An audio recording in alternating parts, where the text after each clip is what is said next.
In the depths of a hidden galaxy, the war room of the Galactic Empire buzzed with tension. Commander Varric, with his piercing gaze, watched the main screen, his mandibles clicking anxiously. "Officers, is this information accurate? We need more details about our enemy," he demanded. Sitting beside him, his aide Metric gently placed a hand on Varric's arm. "Perhaps we should reconsider our approach. We could send a delegation. That way, we might negotiate terms that align with our interests." Varric shook his head. "Number. The message is clear. They are joining the war, but why so suddenly? Why this confidence?" The council members exchanged worried glances. Their previous bravado had evaporated in the face of this unexpected development. The humans' reaction was disturbingly calm. It felt like a prelude to war. Varric asked, "What do we know about their military strength? What are we facing?" One of the members, a stout creature named Vaughn, fidgeted nervously. "The Galactic Empire is quite selective about revealing their military capabilities. We have estimates based on trade records and technology exports, but—" Varric interrupted. "Estimates? What do we know about their real power?" "Very little, Commander," Vaughn admitted. "Their fleets are formidable, but we've only scratched the surface of their true potential."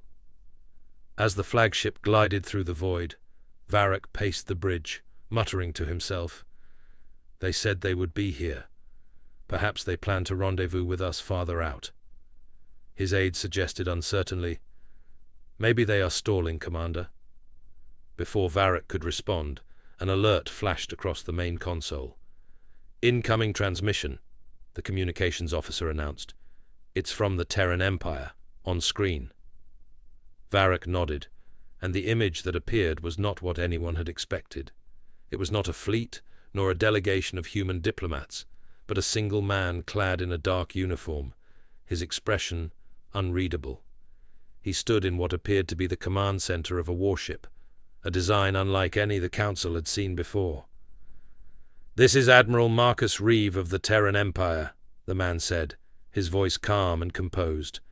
"We are en route to your location. Prepare to receive us." The transmission cut off abruptly, leaving the bridge in stunned silence. Varric stared at the blank screen, his mind racing.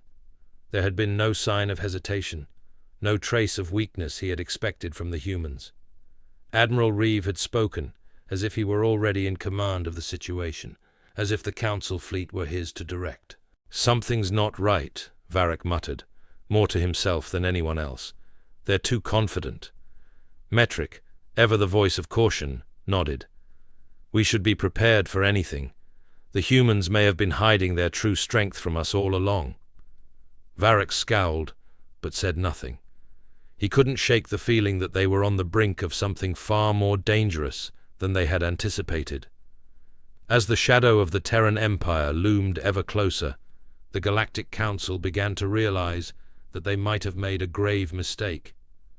The tension on the bridge of Varric's flagship was thick enough to cut with a knife as the Terran Empire's fleet emerged from hyperspace. The display screens flared to life, showing ship after ship materializing in the void. But these were not the sleek, elegant designs the Council had envisioned.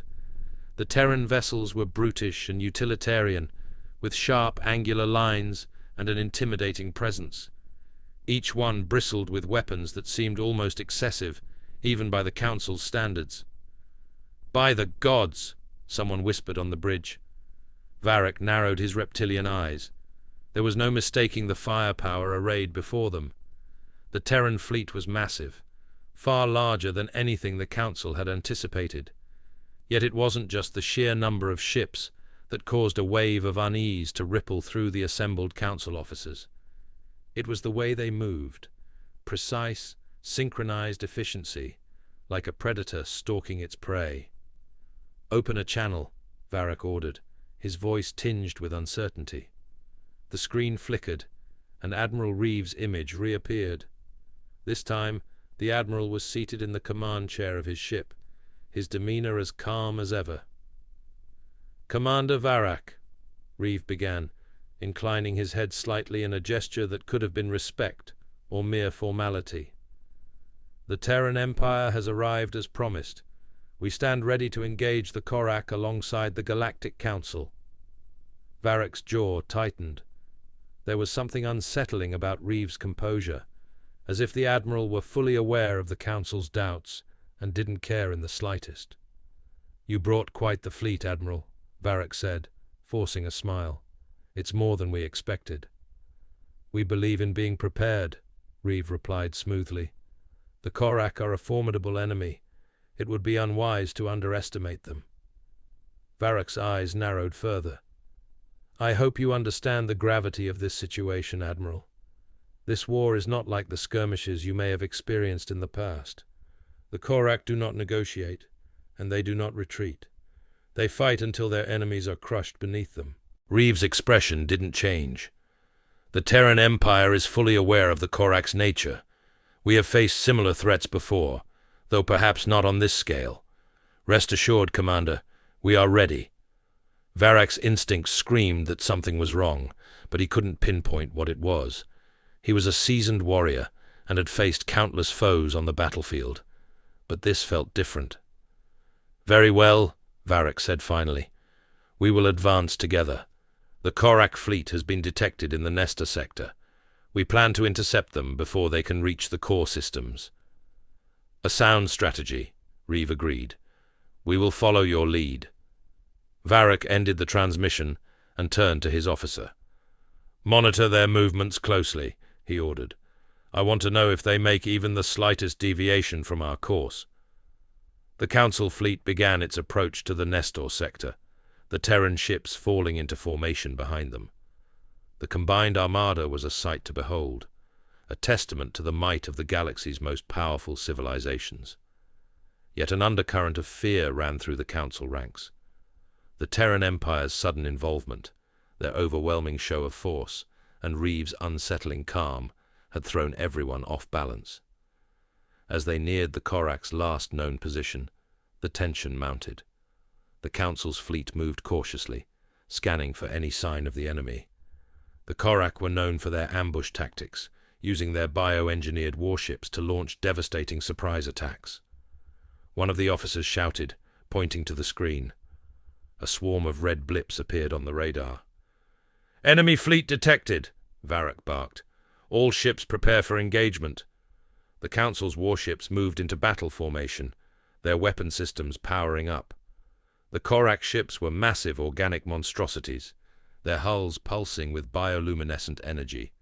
They surged forward with terrifying speed, intent on ramming into the Council's lines. "Fire at will," Varek ordered, and the void erupted in a blaze of energy as the Council fleet opened fire. Beams of plasma and kinetic projectiles streaked across space, slamming into the Korak ships. The enemy vessels retaliated with their own bioweaponry, spewing corrosive acid and spore-filled pods that clung to the Council ships, eating away at their hulls. The battle was fierce, the void lit up with the flashes of exploding ships and the shrieks of dying vessels. The Korak, true to their reputation, fought with relentless fury, throwing themselves at the Council fleet with no regard for their own losses. But then, the Terran Empire made its move.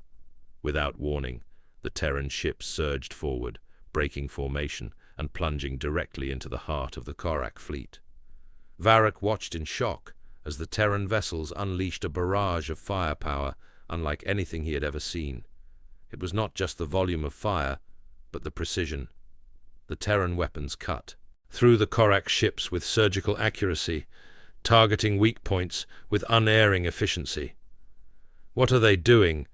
Metric gasped. "They're breaking formation." Varek's eyes widened as he realized the truth. The Terran forces weren't breaking formation. They were executing a plan they hadn't shared with the Council. Caught off guard by the sudden overwhelming assault, the Korak fleet began to falter. The Terran ships moved with terrifying coordination, their every maneuver calculated to inflict maximum damage with minimal risk. The Korak, for all their ferocity, couldn't withstand the onslaught. One by one, their ships were torn apart, their once imposing fleet reduced to wreckage in a matter of minutes. As the last Korak ship exploded, silence fell over the battlefield. The Council fleet, battered and scarred, hung in the void, stunned by the sudden and decisive victory. The Terran ships regrouped, their hulls barely scratched, their weapon systems already powering down. Varric sat in his command chair, his mind reeling. The battle had ended almost as soon as it had begun, and it was the Terrans who had ended it, not with brute force, but with cold, calculated precision. They knew, Varii,